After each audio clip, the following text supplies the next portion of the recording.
Muy buenas amigos, ¿cómo están? Soy el maestro Fide Andrés Pérez y este es un video para la Academia de Ajedrez a Distancia.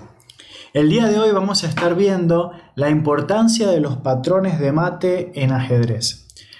Les voy a mostrar un patrón que me sirvió mucho en lo personal en una partida donde pude hacer un sacrificio muy lindo y además ganar una partida muy importante, pero no quería simplemente mostrarles dicha partida, sino que quería mostrarles justamente en qué me basé al hacer dicho sacrificio. El tema que vamos a ver es el sacrificio de demolición del enroque en G2 o G7, de acuerdo a si estamos de blancas o de negras. ¿Bien? Bueno, acá en esta posición muchos ya se habrán dado cuenta, los que no pueden pausar el video y tratar de buscar la mejor continuación para las negras. Y acá resulta que después de torre por G2, las negras van a dar mate de manera forzada. ¿Sí? Este sacrificio es muy típico. La idea, demoler el enroque para que el rey quede más expuesto, y una vez de que el rey captura, entra la dama con jaque, y luego de rey H1, dama por F3, rey G1, torre G8, y es mate a la siguiente, luego de dama G5, torre por G5, sería jaque mate. ¿Bien? Un patrón bastante conocido. Como les comentaba, se entrega la torre para que después el rey quede más expuesto y la posterior entrada de la dama y la torre, que en su conjunto terminan dando el jaque mate. Vamos a ver otro ejemplo. Hay muchísimos ejemplos de este patrón, ¿sí? Yo les traje dos que creo que son bastante representativos, bastante típicos. Acá juega el blanco y como ven no hay una torre que se pueda sacrificar en G7, pero sí hay un caballo. De hecho esta es una posición que es curiosa porque se ha repetido en más de una partida esta misma posición, y podríamos decir que se trata de un sacrificio teórico, o sea de una línea teórica que bueno, queda con ventaja decisiva para el blanco. Acá la jugada es caballo por G7, ¿no? Y ustedes me dirán, bueno, después de rey por G7 no existe una rápida incorporación de la dama, ya que está el caballo de F6 defendiendo la posición. Pero en estas posiciones existe otra forma de que la dama entre y es con el sacrificio de este alfil, es decir, terminamos entregando dos piezas con la idea de que la dama entre por las casillas negras. Después de rey por H6, dama D2, y vemos como de nuevo el patrón es muy similar. Contra rey G7 seguiría dama G5, rey H8, dama por F6, rey G8, y acá podría continuar. Hay varias formas de ganar, ¿sí? Por ejemplo, pasar la torre ya sería ganador, por E3 o incluso por E4. Pero la forma más contundente es dama G5 y luego de rey H8, dama H6, como ven señalado con un ataque doble de mate, tanto en H7 como en F8, y ambos ataques de mate no se pueden parar, es decir, se puede parar uno, pero no los dos en simultáneo.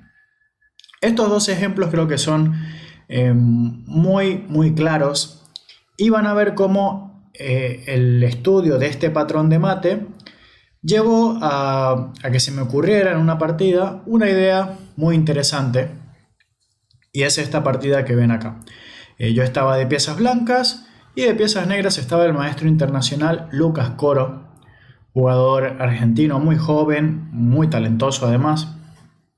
Y bueno, en esta posición las negras acaban de hacer alfil C6, con lo cual en esta posición típica de peón aislado, si yo hago la jugada en enroque, que es normal, se ha realizado en muchas partidas, las negras tienen la idea de jugar dama H5 y buscar el cambio en F3 lo más rápido posible, porque, bueno, por supuesto, si me cambian en F3 voy a quedar con una estructura muy mala, y si saco el caballo, por ejemplo con caballo E5, después del cambio de damas, la posición del negro sería muy cómodo, ya que lucharía contra un peón dama aislado en un final. Ya una vez que se cambian las damas, el potencial de peón aislado disminuye mucho, porque la idea justamente de jugar con un peón aislado es tener ataque, jugar por la iniciativa, y sabemos que al cambiar las damas ya se produce otro tipo de partida más estratégica, el negro va simplemente a presionar este peón, así que era una posición que me incomodaba mucho, si bien es lo teórico en esta posición por supuesto, pero acá se me ocurrió una idea y es realizar la jugada caballo E5, sacrificando el peón de G2.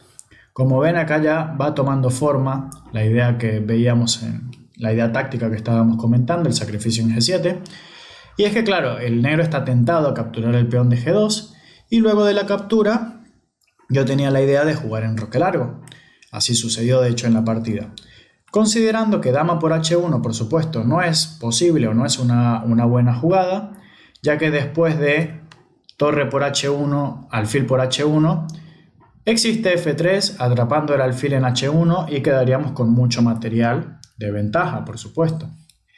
Así que acá se continuó alfil por C3, B por C3 y ahora el negro retira la dama para evitar que le gane tiempos, ¿no? Con torre G1. Jugada que igualmente va a venir.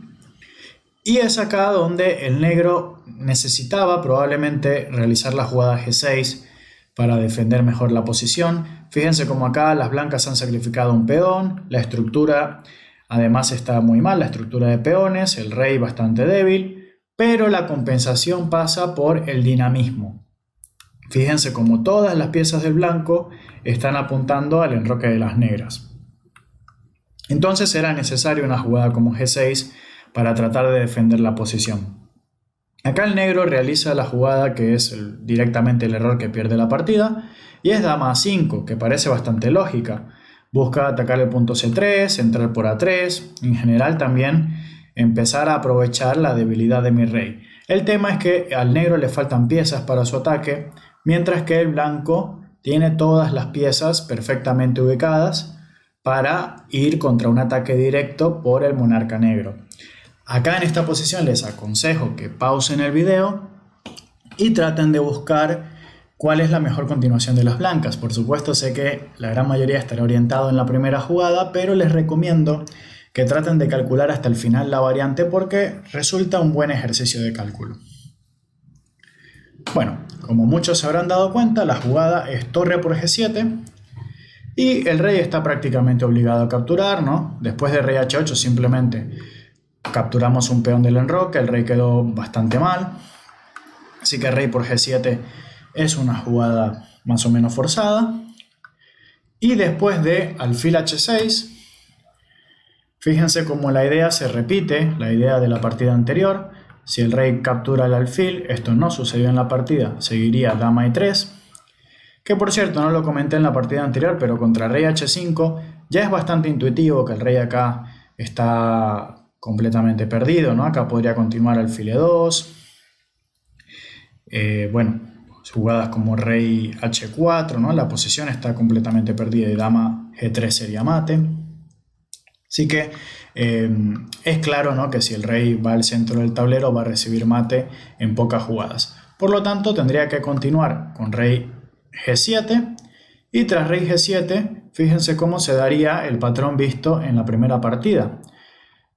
Dama G5, dama por F6 y después de rey G8 torre G1 y por supuesto con mate la siguiente después de alfil G2 y torre por G2.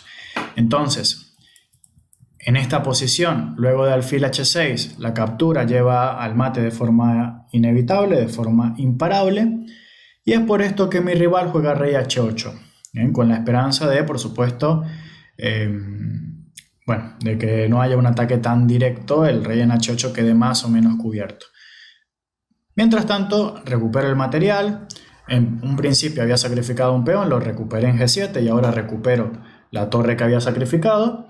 Y es claro como ahora mis piezas siguen estando más activas y por lo tanto el rey de las negras corre mucho más peligro que mi rey, si bien también se ve expuesto, únicamente puede ser atacado por la dama negra.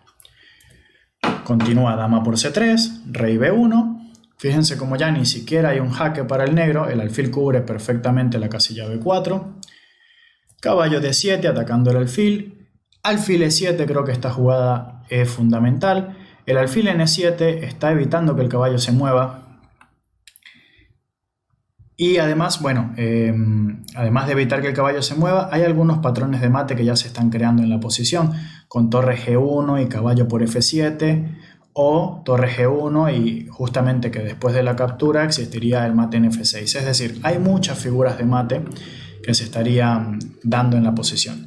Acá siguió dama por D4 y tras torre G1 la posición ya es de abandono. Fíjense que no hay forma de evitar caballo por F7, o sí que la hay, pero a cambio de entregar mucho material, ¿no? Por ejemplo, una jugada como torre F8 seguiría simplemente alfil por F8 con la misma amenaza de mate en F7, y ante una captura, por ejemplo, dama por E5, es lo que les comentaba del alfil en E7, que está esta otra figura de mate, tanto con el caballo en F7 como con el alfil en F6, que de hecho acá sería una especie de mate de Murphy, otro patrón de mate, y el mate con el caballo en F7 sería una especie de mate semiahogado, que es un mate muy similar al de Philidor o de Lacoste, como prefieran llamarlo.